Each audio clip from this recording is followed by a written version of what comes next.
Every argument about school policy is ultimately an argument about power. Parents say they know their kids best.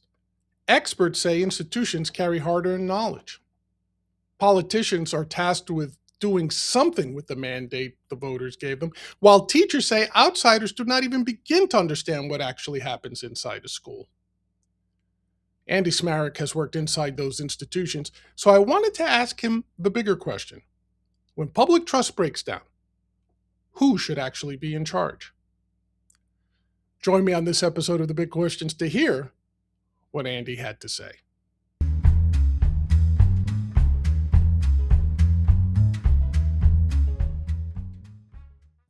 Every fight over schools eventually becomes a fight about America itself. Trust the experts. Listen to parents. Respect the process. Burn it all down. Pick your slogan. But schools are where those slogans become real. They become the teachers, kids, school boards, front desks, and families trying to figure it all out, trying to figure out who is actually in charge.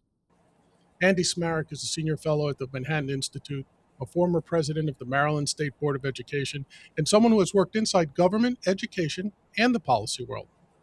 So today's question is bigger than school reform.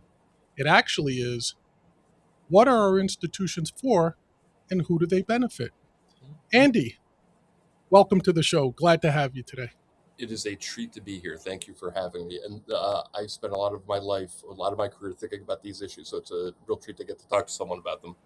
Yeah, absolutely. And thank you for joining us. And, a lot of the folks we have here, typically they have a political bent and it's very obvious. And it's always interesting to mine their positions from those perspectives. But one of the things about you is, you studied both government and public management, right? That's right. So, what initially drew you into these public institutions to be able to say, I think this is where it's at, man. This is where I think I want to lend some of my brain power to. Good question. I usually begin when I'm talking to young people about this by talking about this exact question, which I think is an important one. So at the very beginning, I'll say I was one of these kids who, like, I read the newspaper back when there were newspapers, and I found history and stuff of politics to be interesting. I liked all the movies and TV shows about public life, so that got it got it, the hooks got into me really, really early. And I was good at math when I was younger, and when I was in college, I was thinking about a bunch of different possible areas of study, but like history and political science really stuck with me. And eventually, I realized when I got out of college that I worked for the state legislature for a little while as a young aide, but then I also worked for a couple political campaigns. And really quickly, it became apparent to me that there were two different paths you could go on. You could be one of these, now call it the commentariat, people who talk about, do politics, write about, just often troll, try to become famous by being kind of engaged in public life, but never really part of it. Or you could be one of the people like Teddy Roosevelt articulated about you're the man or the woman in the arena, you're doing this stuff. And I really became I got attached to this idea that our framers, in particular, the Declaration of Independence, those who signed it, the Constitution, the people who did those big statements were also engaged in the stuff of public life. They were governors, they were representatives in their state legislature, they were judges. And I just realized that for me and my disposition and what I thought the statesmanship was all about, I didn't want to be one of these people who just talked about stuff from the outside. I thought I needed to work with these institutions to get things done on behalf of the common good. And so I decided don't just go the political route, even though policy and the stuff I care about is embedded in politics, but try to be one of the people who tries to get things done by working through our institutions. Yeah, and I hadn't planned to go in this direction, but your answer is so interesting because to me, that's sort of a formulation that we can apply to a lot of different areas, right?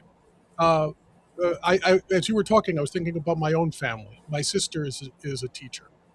Uh, Hmm. I am not. She was always like, "Oh, you have to set up the next generation, and it's our duty to impart." what we know. Whereas my thing was, no, it's my duty to take what I learned and then progress it further. It's my duty to stay outside the educational system. So even in my own family, I saw that divergence. Your answer also led me to think of something else fabulous, which is even if you're talking about the business world, founders initially, a lot of times for small companies or companies that grow, are also the people who are hands on. They got their hands dirty. They understood their products. And I mean, when I started out in the business world, I remember an old saying: you could go to the head of Mercedes Benz, the CEO of Mercedes Benz, and he could take apart and put together one of his cars. He knew how to do that. He was an engineer. The head of Ford was a marketing expert. He was someone who knew how to sell his products, but probably couldn't do what, say, the CEO of Mercedes Benz. I'm using that as an example. I don't want to disparage any gentleman in the process. But that was the concept, right? That Americans had gotten to the point of we know how to market, we know how to sell, whereas other folks in the formative stages of whatever organization or institution they were in actually had that lived experience. You have hit something that I've been trying to get across, especially to young people, for the past decade. And this is going to be a bigger part of my work going forward, which is the difference between like talking about complaining about issues and what you develop. Like the ancients called it practical wisdom. There's a ancient word, metis, about this. It's the experience, the knowledge that you gain from doing a thing as opposed to just studying the thing.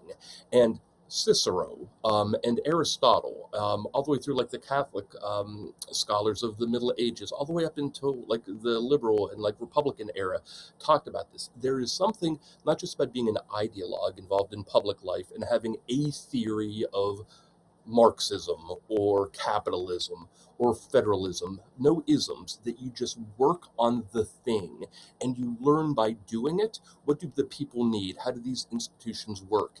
And you become better and better at it. And like what I often talk to older people about is um, if you have a plumbing disaster in your house, you could have someone who is great at criticizing plumbers who can write a screed about it, or you could get a young person who has read all the books on plumbing, or you could get that 68-year-old guy who or woman who's done the thing for 50 years, who has seen it all and might not have a flashy answer. So the question is, who do you trust on this?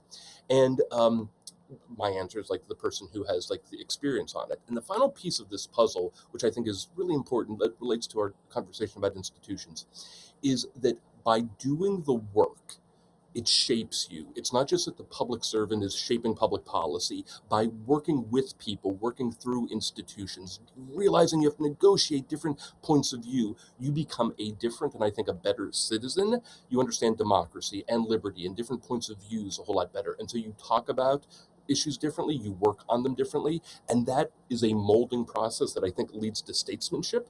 And so I encourage more people to do public life, to do public service, because it can make us better, not just at public policy, but better citizens in this diverse, pluralistic, wonderful republic of the United States. You know, it's funny. It's just as an aside, I start out these interviews, I have all my notes written out, and then all of a sudden I get a wonderful guest list to yourself, and we're off to the races. We're going to rabbit holes. So it's interesting. Your answer just put me in mind of two things. One is, JFK's great call to public service when he took office in the 60s. You just used some language that's somewhat, to me, reminiscent of that, even though I wasn't born at the time, but it kind of puts me in mind of that. And the second thing is the old 10,000 hour rule. That Yes. to really become an expert at something, you got to put in 10,000 hours. And I think part of that today's society, say for the last 25 years or so I'm giving it, say, one generation of human existence in the US, uh, we're finding that conflict where it seems like everyone will say, oh, we have the internet now. I did my research. I did 10 hours worth of research. I think I know enough to talk about fill in the blank, Uh-huh. vaccine, with life, whatever. But when someone tries to do it to the field that you've spent your 10,000 hours in, all of a sudden it's, whoa, no, no, no, no, man, don't, hey, look Exactly. through it, right? So to that extent, you're not necessarily anti-institutional. And perhaps from your initial response, one might say, oh, Andy is a defender of institutions because Absolutely. he's telling me they need to exist.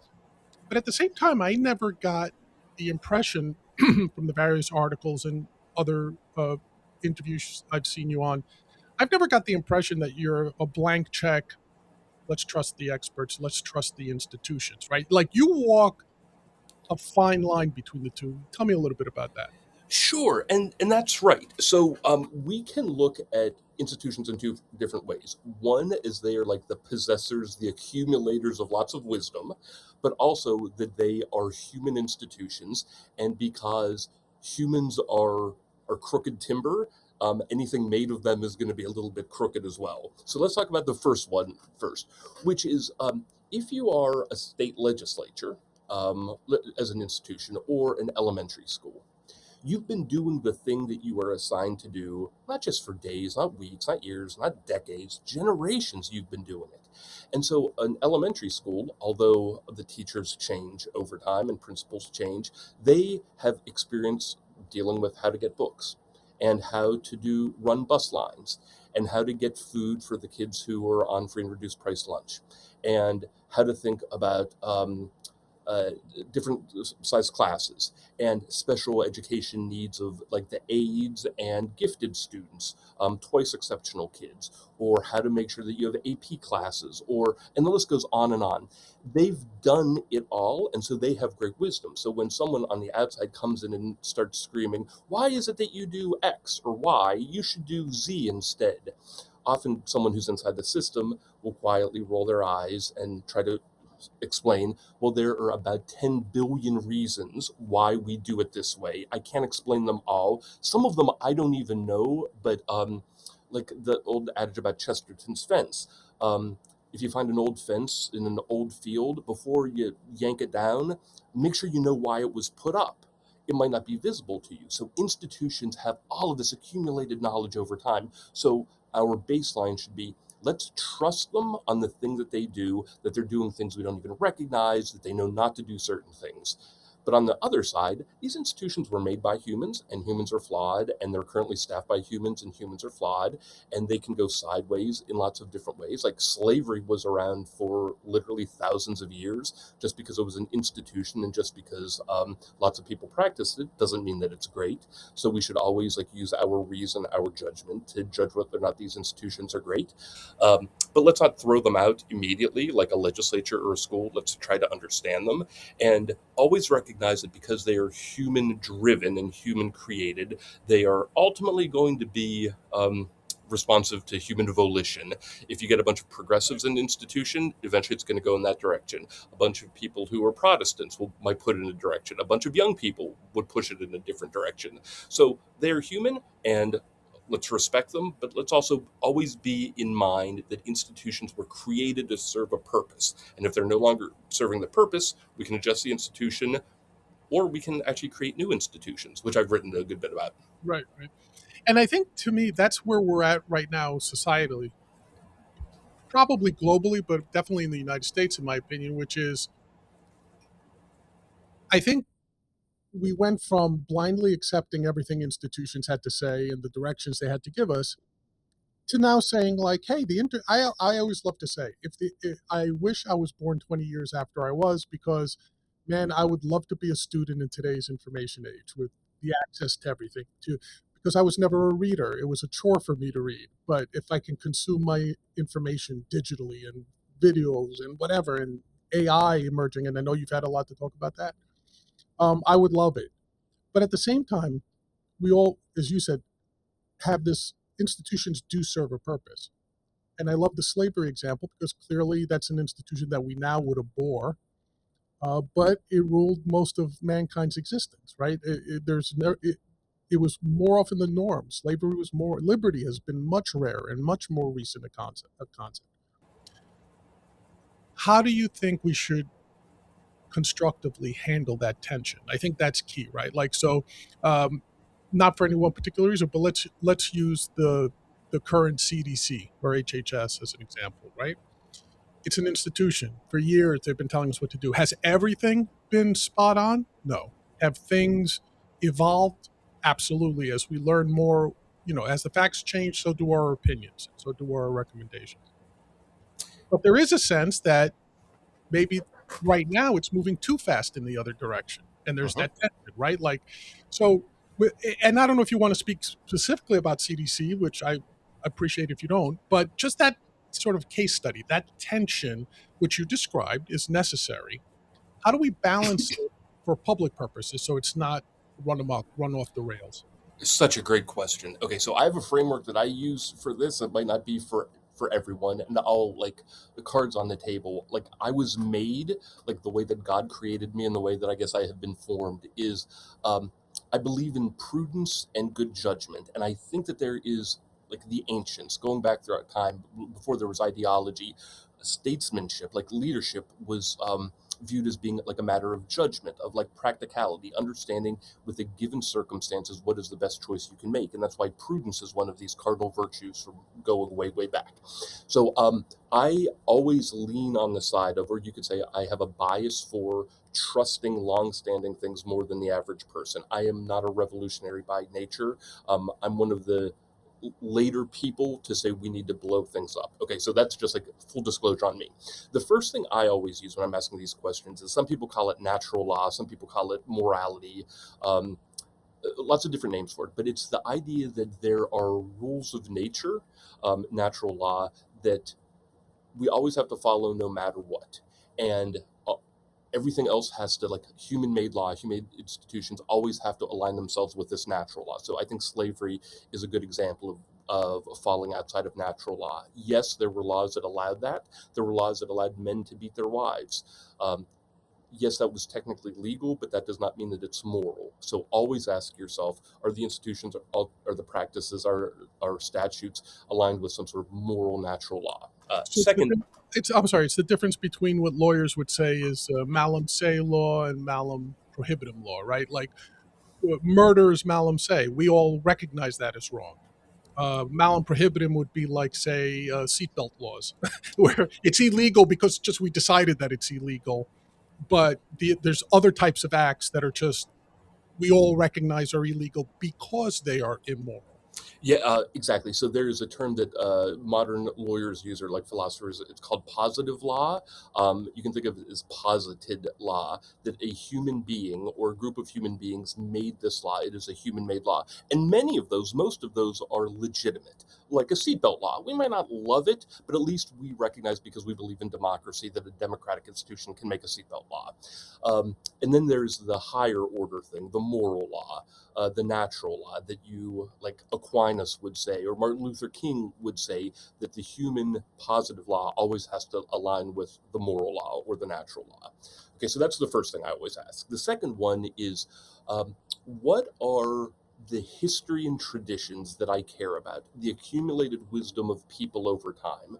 So if the people in some place have succeeded and flourished, and they have always done X, and then some sort of practice comes along and like gets rid of X and says, no, we need to do Y, my alarm starts buzzing, and I say, okay, maybe Y is okay, but there's a reason that they were doing X for so long. Let's think about them. The third thing I use is democracy. It's imperfect, but if you have a strong majority of people over time who have reached consensus on a thing, and that thing has been long lasting, excuse me, you probably ought to trust this. And then the last thing I would use is reasonable sets of consensus experts. Although they may not be the majority in a place, if there are people who have book learning and or hopefully practical experience in the thing, we ought to defer to them to the extent that it seems appropriate. So if I have 10 buddies who think that it's going to rain tomorrow, and I have 10 meteorologists who say, no, it's not going to rain for the next week, I don't put it up for a vote and say, well, 10-10, it's a split. This is an area where that kind of expertise is actually helpful. So I go through this like list in my mind. If people are saying, let's destroy the CDC, let's burn it down, I would say, well, is the CDC doing morally untoward things? Or has it done? Is it doing things that are out of the norm, out of its historical practice? Is it acting in ways that are against the will of the people as democratically understood? And then this last one about, are there experts who are behaving in non-expert fashion, or they are abusing their, and I'm putting it in air quotes, expertise? And I think during the pandemic, we saw some of that abuse of their expertise. And so, like, that would lead me to say, well, let's not get rid of the CDC, but maybe it's time that we take a look and make some changes, or at least not just always defer to it. Right, right. And I want to use this as a bridge because I think you said something in there. Very flippantly, I've always said in these situations, can't we all just be reasonable? Mm-hmm. Right? Like, it seems to me Yes. that a lot of these arguments, and I know it's subjective when you use a phrase like that, which is the very problem of it. But a lot of times it comes down to why can't we be reasonable? And and I want to use this as a bridge to public education to have you talk about that. But it always seems to me that yes, there are experts. Yes, there's institutions. That tension, that back and forth. I love your framework about when should we blow something up? Can it be a controlled demolition instead of just all come crashing down? Right? Whatever analogy you want to use. Um, what I find disturbing though is the lack of critical thinking. I know this is a refrain you hear tossed about, and one of the things I used to say was, when I was hiring folks to be programmers, computer programmers, right? And they'd say, well, John, I know C, I don't know Pascal, I know Fortran, I don't know whatever, right? Mm-hmm. I always ignored that. I would say, but do you know how to code? Yep. Because to me, that was the essence, right? A coding language is just syntax. I sent you to a course for 2 to 4 weeks. You're an expert all of a sudden. Public education. Do you view its main purpose as that critical thinking? Do you view it as an institution to prepare people to be, quote, good citizens, to be, quote, good thinkers, to be people who can earn a living? Because a lot of people say, hey, look, the primary goal of an education nowadays is to make sure that you don't become a ward of the state, that you can take care of yourself and your family, and if possible, advance society. So there's a lot of people who would say public education, especially, might be able to serve a lot of different purposes, some of them negative as well, right? So, how do you view that in general? It is the question for people who care about public education, and you're going to think I'm punting, but bear with me for a second. Um, every year, or a couple times a year, I do a lecture for this organization called the Education Reformers Academy. They're terrific. They help early mid-career professionals who are doing education policy learn more about some of the history and ins and out of education policy. And they have me do the first lecture, the first class for them on the purposes of public education. And the students, who are all usually in their mid to late 20s, probably think I'm going to come in and give them the answer. Instead, it's a presentation on 15 different legitimate ways that people could look at public education and say, this is what its purpose is. That sometimes overlap with the other 14, but sometimes are mutually exclusive with some of the other 14. The point is, over time, if we go back from the very beginning, thousands of years ago, the first time that we had any kind of semblance of what we call a public education, all the way up through today, public education has simply done what whoever is in charge thought needed to get done. And that could be the formation of character. It could be the formation of citizenship, which is different. It could be the development of employees. It could be the development of philosophers. It could be people who are going to be revolutionaries and lead to a brighter future. It could be people who are going to protect the traditions and customs of the place. It could be people who want to advance society by finding the very best and brightest and maximizing their potential. It could be people who are more Marxist in their thinking and want to level everybody. The point is, we could say public education is legitimately identified with any one of these, or it's a mix of all of them. It could be college going, it could be get a job, it could just be a good citizen. So there are debates on this, and there's not an answer. And one wonderful thing about our system of public education in the United States is we still have, even though there's been a lot of centralization over the past century and a half, like 14,000 school districts in America, almost all of which the school boards are locally elected. So we don't have Uncle Sam just telling people what a public education is. We have 14,000 different examples of school boards, a democratic process, being able to decide we want to do more of X, less of Y, maybe a little bit of Z. And 4 years later, when there's an election, they could change that. It could be all of these things. Now, if you want to ask me what I think is most important, it's different. But if we're thinking about these institutions and we care about democracy, we have to say, well, different people in different places could have different visions of what public schools ought to accomplish. I agree, and I do like the formulation of like what we've got these 14,000 labs. We're running 14,000 experiments in education. Constantly, and every year it could change. Yes. Yes, absolutely. So, but I will now force you to draw on your, say, political slash governmental experience here, right? Yeah, there might not be the Board of Education from Washington for as long as that's there or whatever. Uh, ever since 1979 when it was established. Um, it may not be there saying, here's the curricula per grade for every student in the US. Okay, I grant you that. But especially in the hands of politicians, it becomes like a hammer trying to kill a fly, right? Okay, we're not going to tell you what to do, but if what you do isn't aligned with us, we're going to cut off your funding. We're going to reallocate funds, which for public allocation, very obviously, is the lifeblood of everything. Do you view that as legitimate? And I'll use legitimate in air quotes. But do you think that's in the best interest? I mean, recently we've seen the administration say this university is engaging in what we feel as anti-American behavior, or at least not what the people voted for. We're going to cut off its funding. Yep. Okay, so let's first talk about K-12 education, because that is a bit different than higher education, so colleges and universities. So my view in general is, especially at the elementary school level, what schools need to focus on are often called the basic skills, reading, writing, arithmetic, back from the old days. The development of young people who are then prepared to be adolescents and then prepared to be young adults. So this are like, people now talk about SEL, social emotional learning, but there are things about delaying gratification. You have to learn that. You have to learn how to stand in line, for goodness sake. You have to learn how to say please and thank you. These are a lot of the invisible things that elementary schools do. It's more visible often in like Catholic schools or more religiously affiliated schools, that they don't hide that they're doing it. So you want kids to be able to have basic skills, start to accumulate knowledge, which usually comes later. So in first grade, it's less important that they know the periodic table. It's important that they know how to read.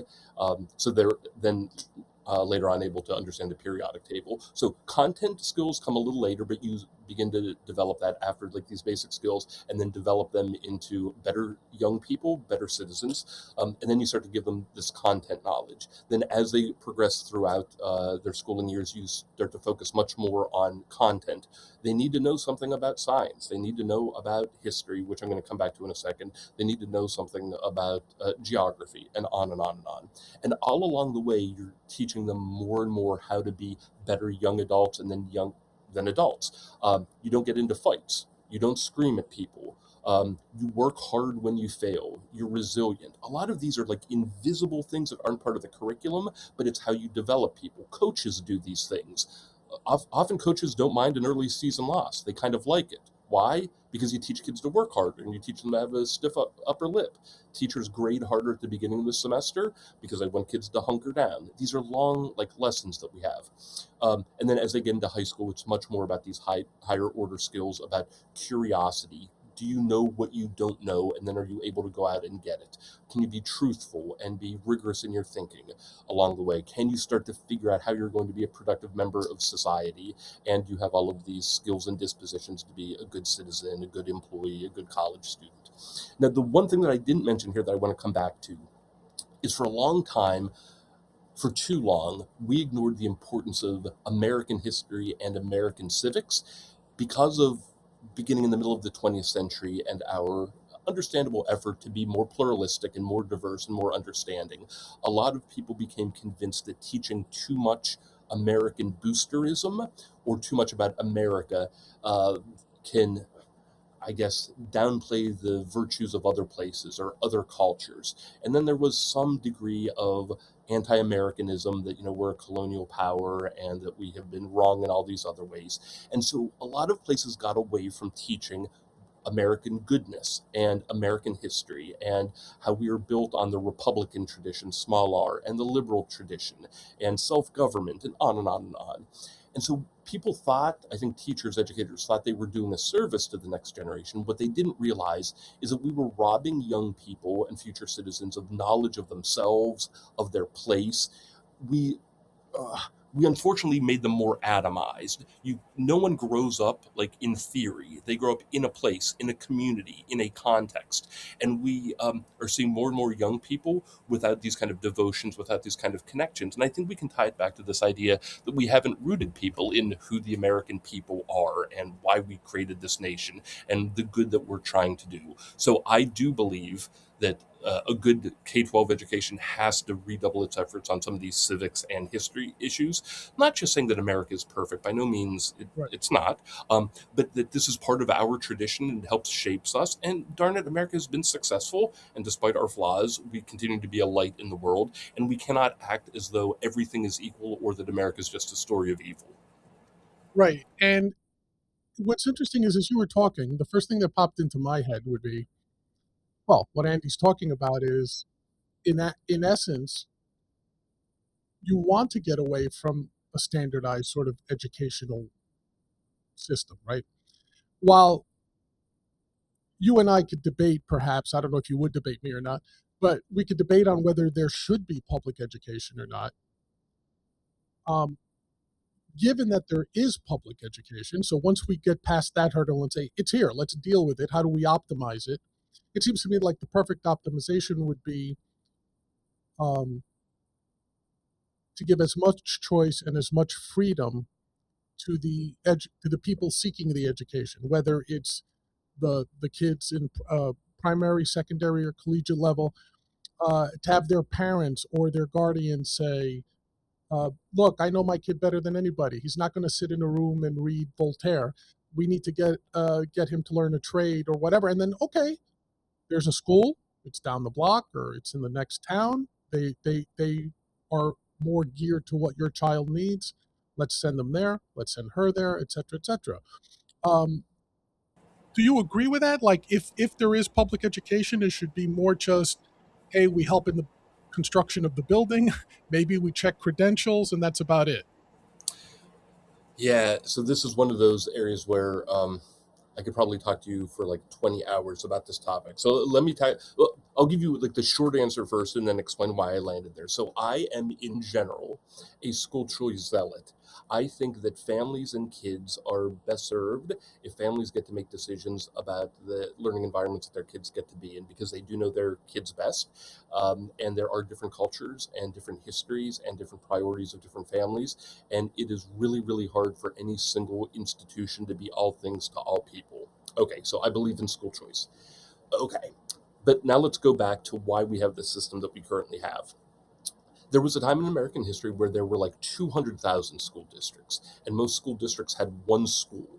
And so we had this wide variety of different types of schools and different types of educational systems and deliverables where each different school could make its own decision on what was taught, when it was taught, what books were going to be taught, what the credentials of teachers were going to be.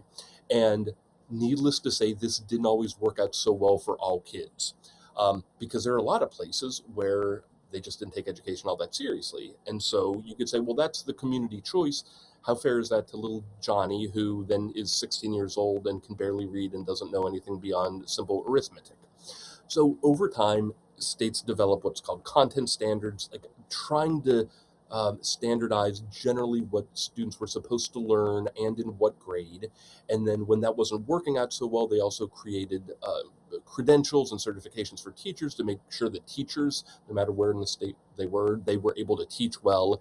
And then when that didn't seem like it was working out so well, then we had what are called standardized assessments. So if the state is saying in third grade, all students should be able to know their multiplication tables up to 10 and be able with paper and pencil, be able to do two-digit division, for example. Well, let's actually assess at the state level whether or not kids learn that or not, so we can then figure out where we need to make changes. Well, sometimes that worked out, but if Alabama has very different standards than New Jersey, we could think that all kids in Alabama are doing great because they passed the test, when in fact it's the easiest test in the world. And so that's why the federal government, with the No Child Left Behind Act, said in 2001, listen, everyone agrees that what's important is at least that kids know how to read, write, and do math well. So we, the federal government, aren't going to require anything else, but you states got to come up with tough standards and tough tests and assess your kids on the basics. You can handle the rest of it. So in theory, you can see how, okay, it becomes more and more centralized, but like focused on these tests because we care about outcomes, we're going to leave.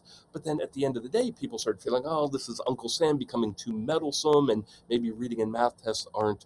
It's dry. It's the tail wagging the dog. Um, Everyone's focused on these tests when kids ought to be learning other things. So now we've gone back to this era of like state control and more school choice. So this is just an ongoing, centuries-long conversation about what is it that kids should learn, what is the power that Uncle Sam should have, that states should have, that principals should have, the teachers should have, and parents should have.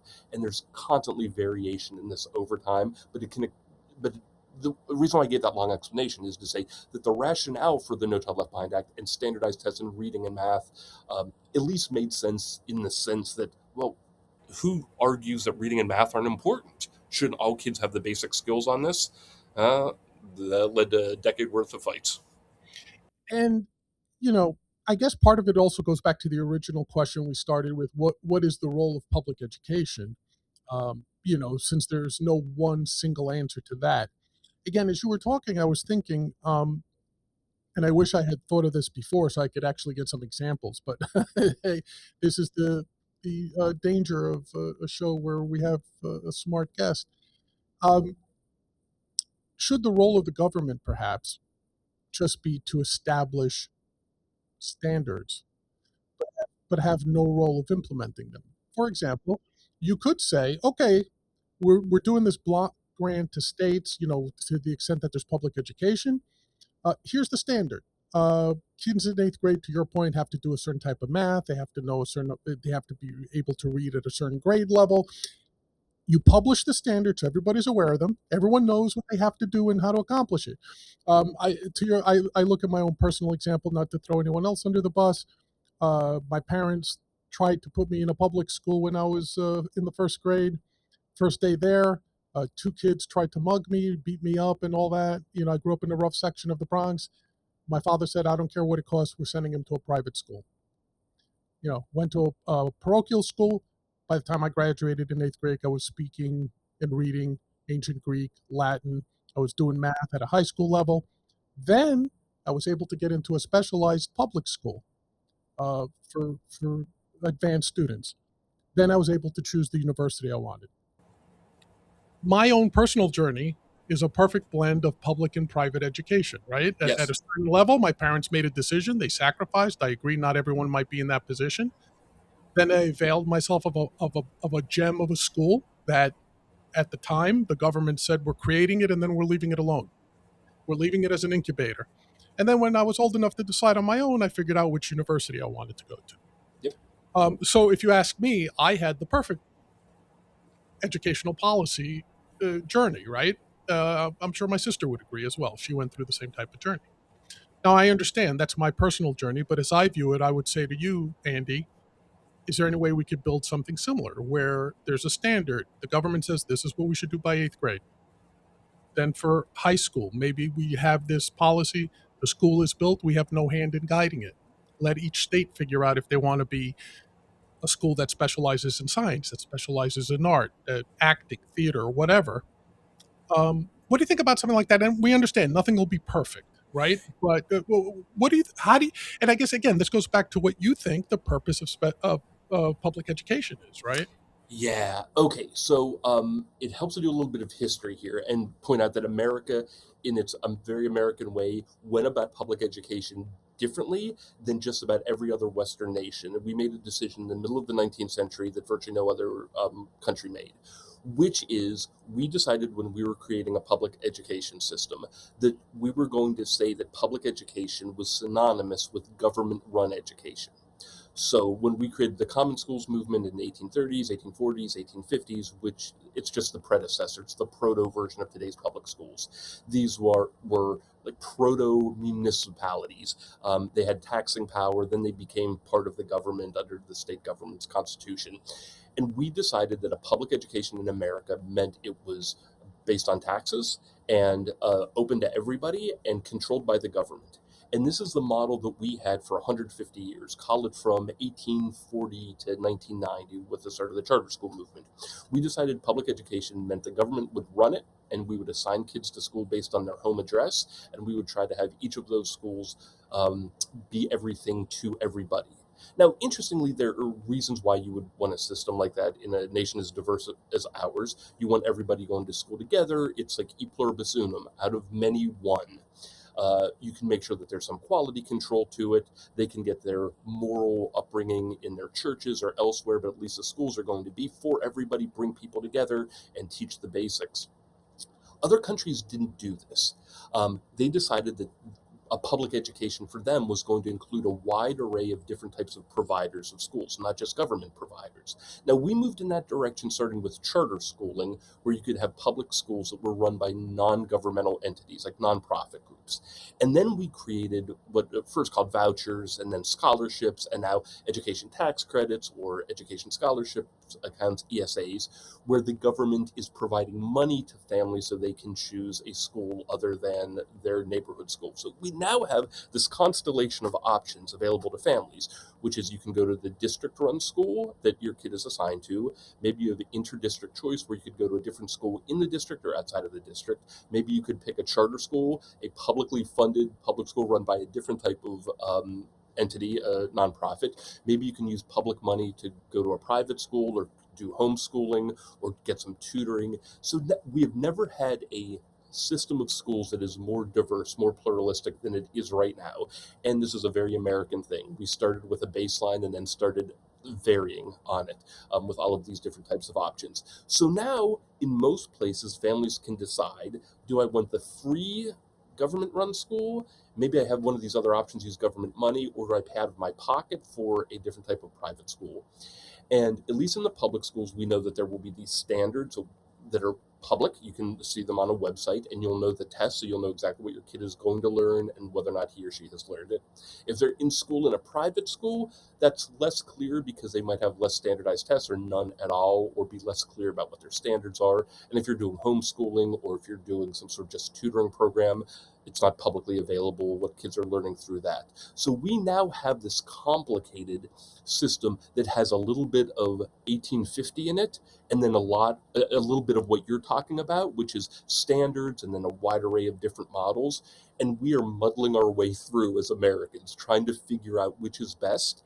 And one of the sayings that I love that I learned early in my career was never confuse unintelligible with unintelligent, Hmm. which is you could look at our system now and say, why are there tens of thousands of different school operators and different operating systems and different tests and different standards and different funding formulas? Why don't we just have one thing?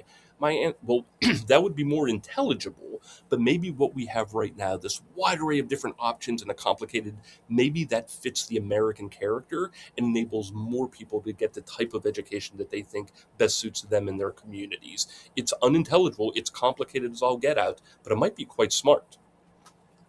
It, is that actually what you think is the pinnacle of where we should be in terms of, or the best of where we should be and could be with in terms of public education, uh, or do you feel it's what's leading to the polarization that we have in this country?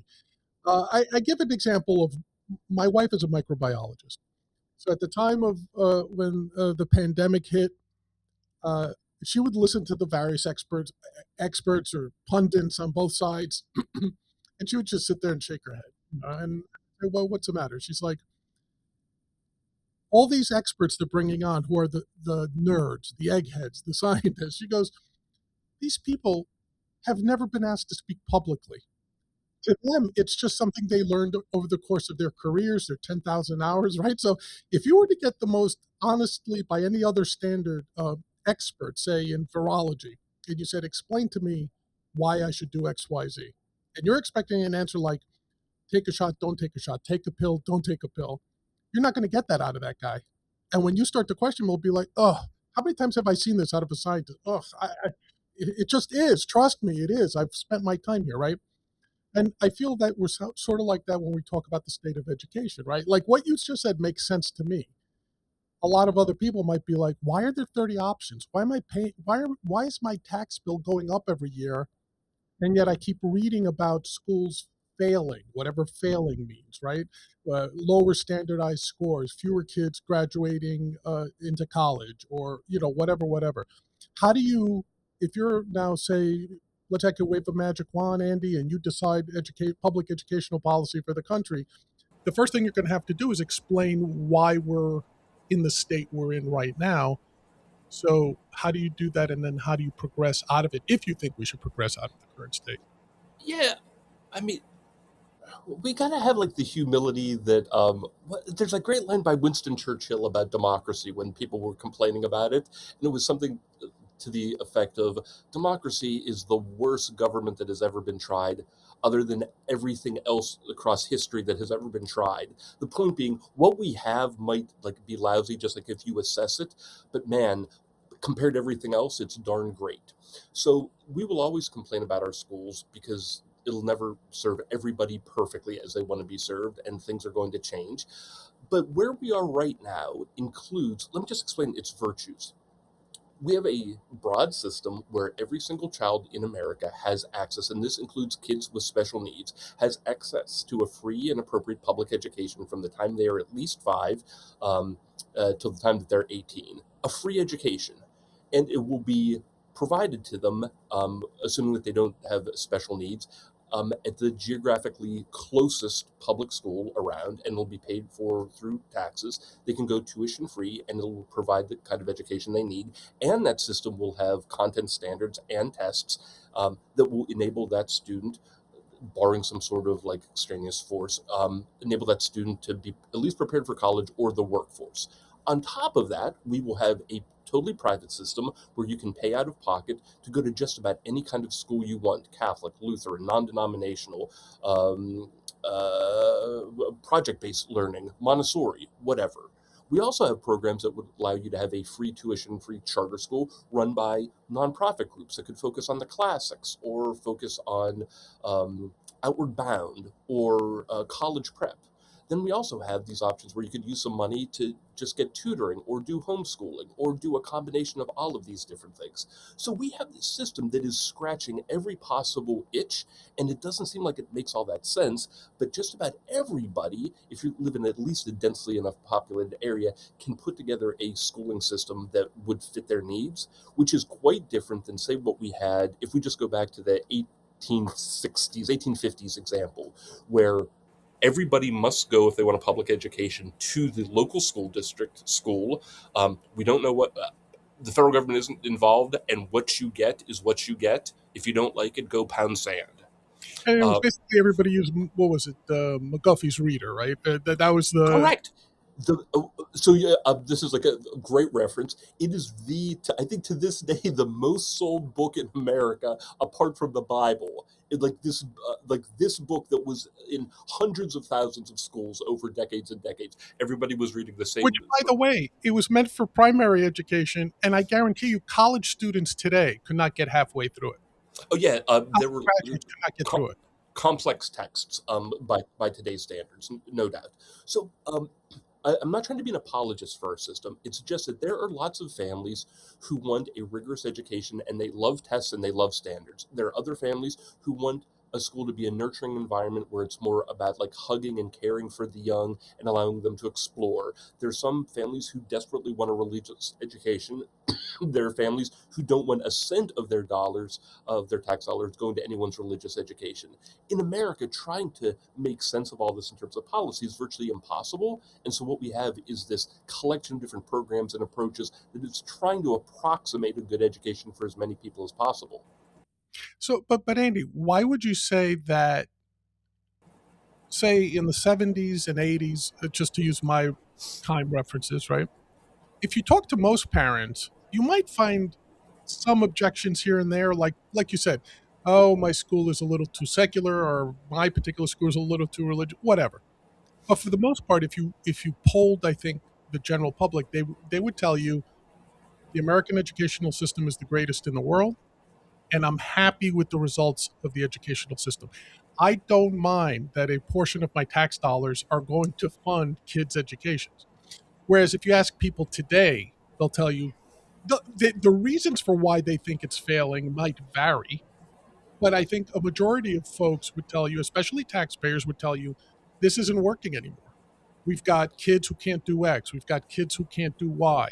And worst of all, nobody seems to have the ability to think critically, to process information, to look beyond what's in front of their face, right? Like I think that sentiment on the public level is that our current, and to your point, maybe it's the same menagerie of options that we had 50 years ago, going back to the mid 19th century, right? Uh, why do you think that is? Why do you think the sentiment has changed from we've got the greatest education to the world in the world to man, this isn't working anymore? Yeah, great question, and it's the one that we should all familiarize ourselves with, especially the answer. So there was this report in 1983 called "A Nation at Risk." Some people consider it, with the Moynihan report, the most important government report of the past 100 years. Essentially, what it said was, and this is like a paraphrase, that if some other nation had done to America's schools what we have done to ourselves, we would consider it an act of war. In 1983, lots of people thought America's schools were great. But then all of this data and all of these studies were showing America's kids didn't really know much of anything. That because of the system that we had, a lot of parents were really, really happy, but just about everybody had passed us by. No one was learning high level math anymore. Kids couldn't read like they used to be able to. In one part of one state, what you learned could be very different than in another. And across states, it was completely different. Our education system, we had been coasting by thinking everything was great when in truth it was a train wreck.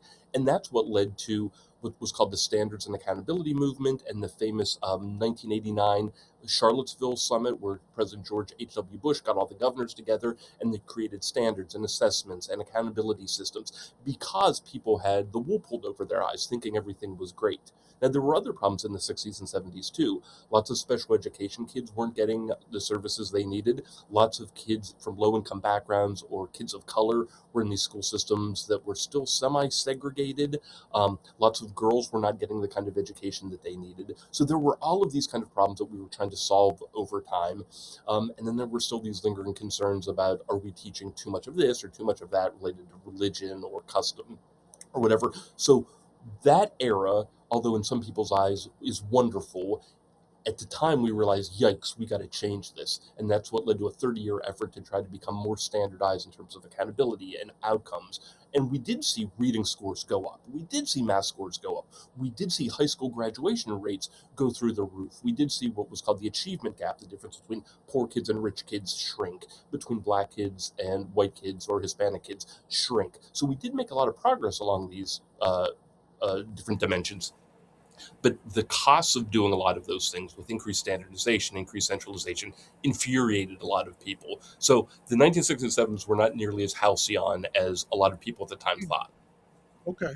That's interesting because definitely it could be, as you just said, it could be a matter of perception versus reality. You know, like people thought things were better, and certainly they were less expensive in terms of, like, say, the per capita tax burden to support public education. So I could see where that is. One of our big lessons as education policy nerds has been, like, a one of the large polls holding up the 10 of education reform was always, we thought that if we had good data and provided it to families and community members, that would lead to a sudden change in public perception and what we need to do for our schools. So we thought that if we tested kids and showed the American public how little their kids knew and how China or India or Canada eating our lunch, that there would be this groundswell of support for change. It didn't work out nearly as well as we thought it would. Lots of families said, well, those tests aren't fair. Or everything is fine, our kids can still get jobs, these tests must be lying to us, or they're testing the wrong kinds of things. Or if you try to add accountability and say only 10% of the kids in these schools can learn, we're going to have some sort of intervention. Parents got really upset that Uncle Sam was meddling in their schools. So this goes back to the question of who gets to decide what a school is and whether or not that school is good enough.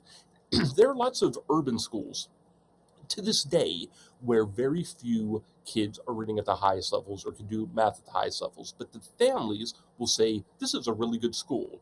It's safe, it's caring, it's the best that we know of, better than all the kinds of alternatives. So who is right in that case? Me, the wonky guy who lives in a rural area telling them that their school's not good, or the people who live in the place and say, this is a whole lot better than the school that I went to, don't meddle with it? Right. Well, that that does go back to the school choice and the parents being in a position to make those decisions for their kids. It's an interesting debate. I have them very often with my sister, who, as I mentioned, is a teacher in the public education system. And the dinner table can get quite interesting sometimes. In terms of which policies to pursue. Yeah. Well, let me ask you this. If you got to vote, if you were king for a day, and there was a proposal on the table where the state was going to go entirely education savings accounts, where rather than public dollars going to fund the existing public schools, like let's just say in your state it's $15,000 per kid in a public school, that every family would get that $15,000 and they could choose any type of school, including tutoring, homeschooling, whatever they wanted with those $15,000. But there would be no accountability attached to it. They could choose whatever, and we would have no tests, we would have no standards. We just don't know how they're doing. We're going to trust parents and trust the market. Would you vote for that, or would you push that ahead?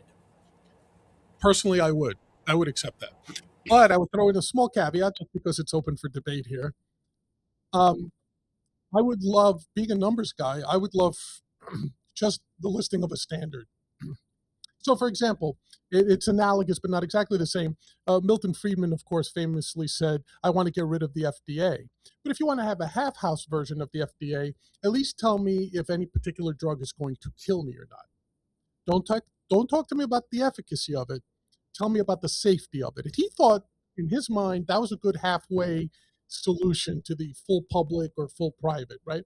So if I use that as a model, if the federal government said to me, here's what Japan's uh, uh, accomplishment achievement rate is by the eighth grade, here's what Germany's is, here's what Canada is, here's what China, and here's the subjects, right? If those were compiled for me, or if I had access to that, but let's say publicly, those became a thing where the Department of Education, its sole purpose was to publish those standards. Then I would pair that with, here's your money, here's your voucher, you now settle your kid's thing. Because look, I am perfectly okay if a parent says, I think my kid, the only thing he's suited for in this world is being a football player. I want to send him to a high school that has a great football team and a great pipeline to D1 schools, and the D1 school that has a great pipeline to the NFL. I wouldn't go that route, but it would never be, in my mind, my place to tell a parent that's not what you should do with your kid. Really, you don't feel any kind of public burden. Like, say you're the superintendent of schools of the state, and the families are saying, all that read and write and stuff really isn't necessary. And you're the superintendent, and you have to decide, is it really okay that, say, 10,000 kids in our state, their parents don't really care about learning, so we're comfortable with them hitting 18 years old and their parents deciding for them that their education could be pretty lackluster? Personally, no, I'm not okay with that. But at the same time, I will push back and say, what is the fate of that child if you're putting him in a position where his family doesn't agree with what you're asking him to do? Completely. Right? Drop out, You're right? right. You're right. Like then you're suddenly statist because you were saying that the government is more important than the prerogatives of the family. This is tricky. Now, it's great that you brought up Milton Friedman because in 1960-61, he wrote what is now considered the most famous education academic article written, at least for those of us on the political right, where he was the first one to really point out this weird American thing where we thought public education had to be about government operations. And he was saying, why couldn't it just be about government regulation? Why does government have to run public schools when it could just say, here's what needs to be taught? Everybody else can run these schools. And that's what really gave birth, at least on the intellectual side, to the school choice movement. A wide array of private nonprofit organizations running schools, hopefully associated with content standards that we think are good, but the government saying, here's what you should do. You create the public value. We're just going to make sure it gets done.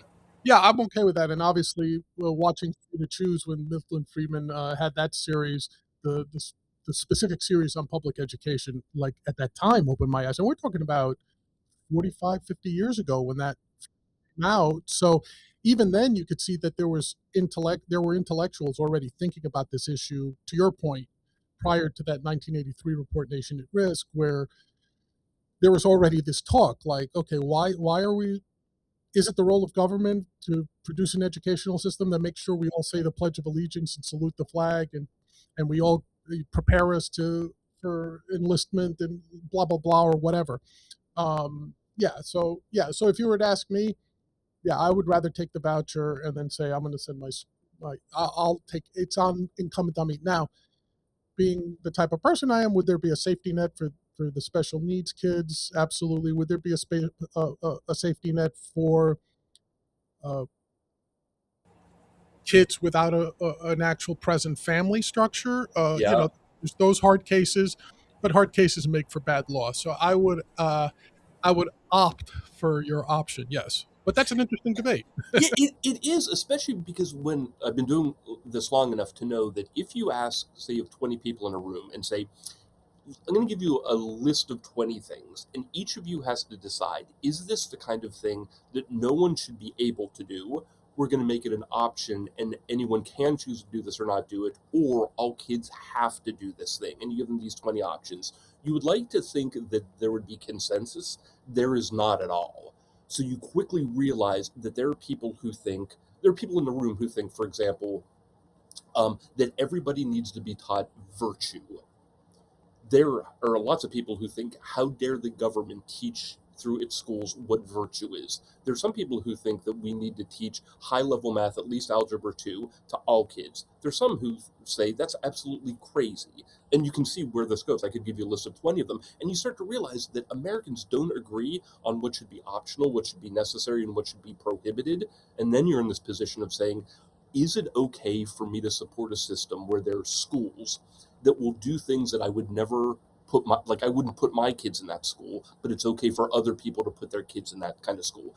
And this is like going back to our very beginning of the conversation about public leadership, is a lesson I had to learn, is that a, I think a good leader in this country, someone who shows statesmanship, has to be able to say that we live in a pluralistic place, conceived in liberty, with lots of localism and federalism, and I need to create a system where lots of people get to have volition and agency and control over their lives, even if they don't decide to do the things I want them to. I have to be the kind of public servant who can make that kind of life possible for them within limits.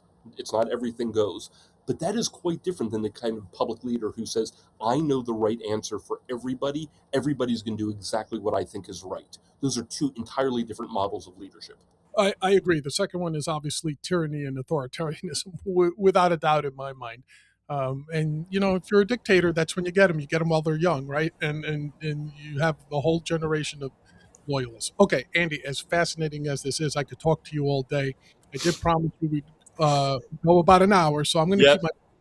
my. But before we sign off, I want to do something called the final five. These are just five questions. They're not as policy related, but I want to get a sense of your personality a little bit.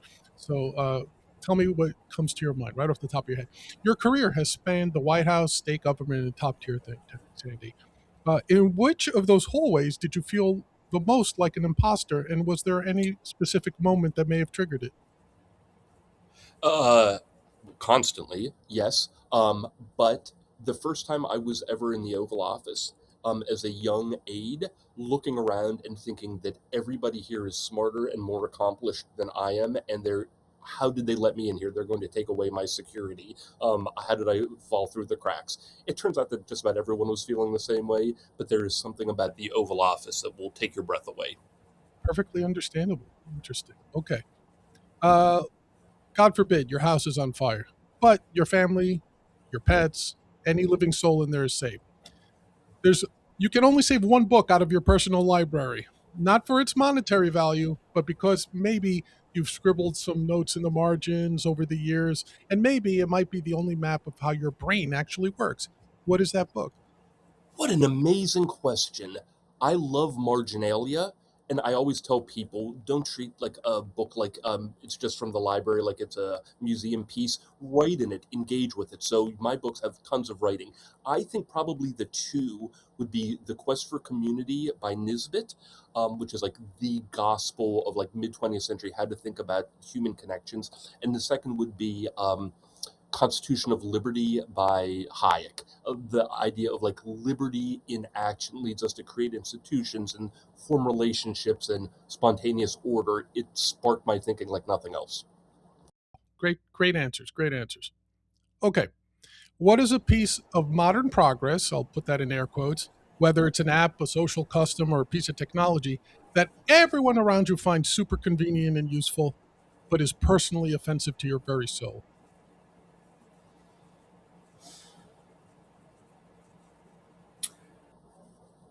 Um, I would say that there's lots of social media that falls in that category because I think interpersonal, like real life interactions are so important. The one I've been thinking about a lot recently is I'm a guitar player and I grew up in the era pre YouTube. And we had to learn how to play the guitar because no one could afford lessons. No one was giving guitar lessons. We had to learn through like an apprenticeship model, but a weird apprenticeship model.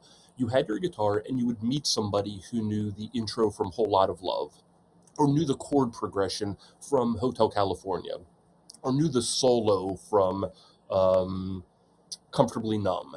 And you would learn this little piece, but you'd also talk to them and learn little lessons. Now we have YouTube and all of these different ways of learning a task that it is so discrete and it's just piecemeal, as opposed to this communal way of going about forming knowledge with a group of people. It's like we used to trade um, bootleg tapes and CDs from concerts, and it wasn't just that you got the music, it's that you were part of a community doing this thing, and the ability to do all this stuff digitally and from the comfort of your own home destroys some of these connections that I think are really important for development. Wow. Okay. So it's the connectivity that you object to that everyone finds. Yeah. So yeah, that's very interesting. Um, if every education reformer had to spend 1 month working at the front desk of a public school, Well, which theory would die first?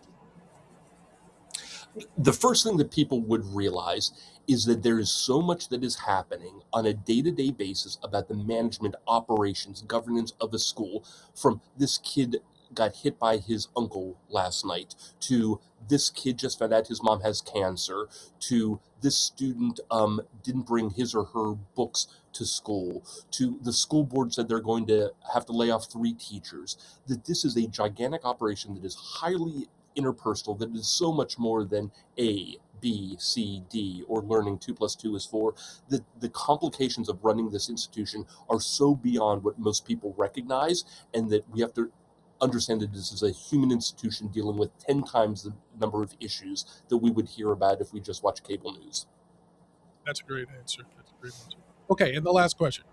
You're trapped in an elevator for a couple of hours, but you'll have one choice. It could either be a radical anti institution anarchist or a hyper rigid, strictly by the book bureaucrat.